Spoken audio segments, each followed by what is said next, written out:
Good morning. We are extremely pleased that you are here. It is good to come together for the purpose of co-creating. Do you agree? Yes. It is co-creating at its best. It is. You come with some clear intent about what you are wanting to give and receive. You are appreciating the contrast that helps you to discern that. We'll see about that. Well, it is nice to have new, fresh desires, isn't it? It feels good to feel something hatch within you that was not there before. Something that is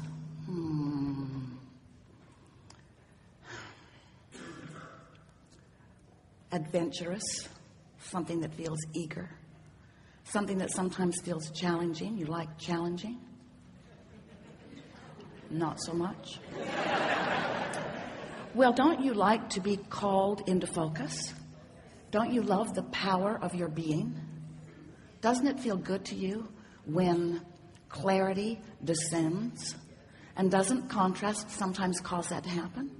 And doesn't a sort of challenge sometimes cause that to happen? Don't you focus better when there is a reason to focus better? And wouldn't you rather be challenged and focused than limp and diffused? Don't you like the feeling of clarity pouring through you?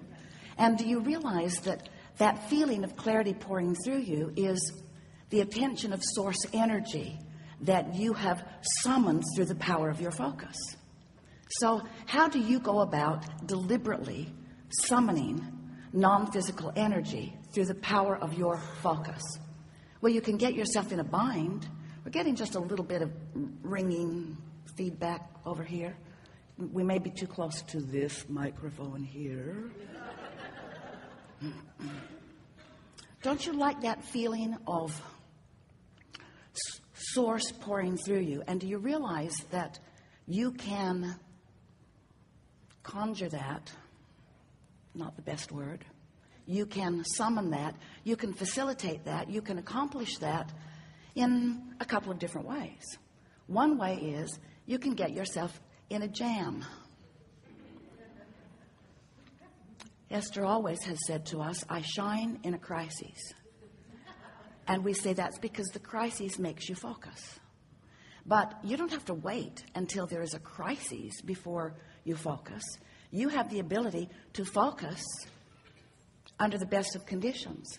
And we're going to call that getting out ahead of your creations. Most of you, we love you very much. You know what's coming next after that statement.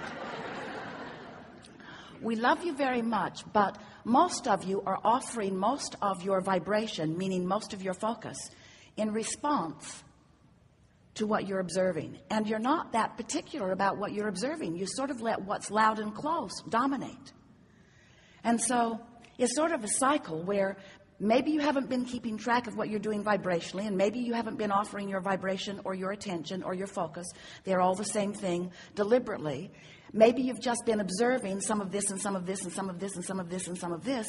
So you've got a sort of scattered vibration going on, which is affecting your point of attraction. We're going to talk a lot about your point of attraction here today, because it's your point of attraction and it's no one else can affect it. You are the one choosing it. But sometimes you choose it by default. Sometimes you choose what you are offering vibrationally because you're observing and you feel sort of, we love you very much, obligated to observe with really screwy criteria. Sometimes you give your attention to something because somebody close to you is giving their attention to it, and they don't want to leave you out of it, no matter how much it sucks. It's like putting something in your mouth that tastes awful and saying, ooh, taste this. You do that all the time too. This is the worst thing I've ever tasted. Taste this. So often you are wanting to share your experiences with others because you want very much, and this is a primary point of our discussion here today. If you want to go along with it, it will serve you very well. You want so much for those around you, in many cases all of them, and in many cases just those closest to you, to really get you, to understand exactly what you're feeling. So you work really hard to explain what's going on in your life. Oh, this happened. I need to bring you up to date with this. Come, let's sit. Let me tell you what's been happening. And then you work hard to explain your point of view, especially if your point of view opposes someone else's point of view.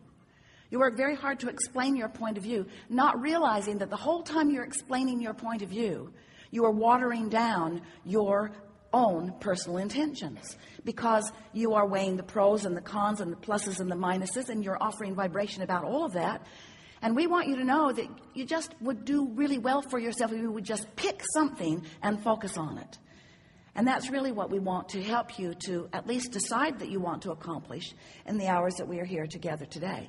We want you to leave here with a more determined intention that you are going to be the controller of your own gaze, the controller of your own focus. Because when you discover that you can be the one who controls what you look at, what you talk about, what you think about, then you will discover that you can control your vibrational output. And that matters a lot, because your vibrational output is being responded to constantly by the powerful law of attraction. Law of attraction says that which is likened to itself is drawn. So when you're offering a vibration, maybe you watched a television program, maybe your friend called you, maybe you observed something, maybe you dug something up in a past memory. It doesn't matter what is causing you to focus upon it, but when you focus upon it, you have an active vibration going on. And if you keep it up, that active vibration will become stronger and stronger and stronger. Law of attraction says it must be that way. So as that vibration gets stronger and your point of attraction gets stronger, then it's easier for you to keep focusing upon it. Or if it's something you don't want, it would be right to say it's harder for you not to focus upon it. Your point of attraction gets a lot of momentum going.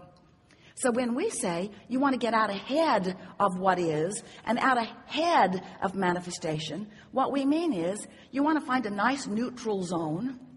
Meditation will provide it for you.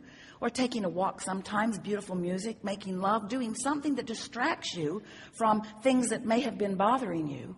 And as you bring yourself into vibrational alignment, by your distracting yourself from things that take you out of vibrational alignment, then what happens is you begin to allow this momentum of vibration, and it will precede you, because everything that you live is preceded by a vibrational wave. It's a current, it's a flow, it can be a blast. In other words, when you get that vibration out ahead of you, it's like having the concierge of all concierges out there ahead of you, the personal assistant of all personal assistants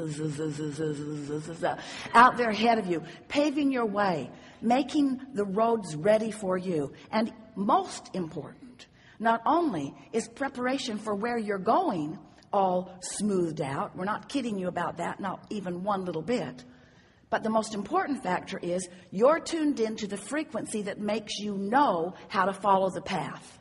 Because there are endless paths. There are lots of ways to get to where you want to be. And sometimes you want to take the longer, more adventurous route because you're still wanting to collect more data. You're still wanting to be clear about what it is you want. But we want you to leave here today with no question in your mind that you create your own reality.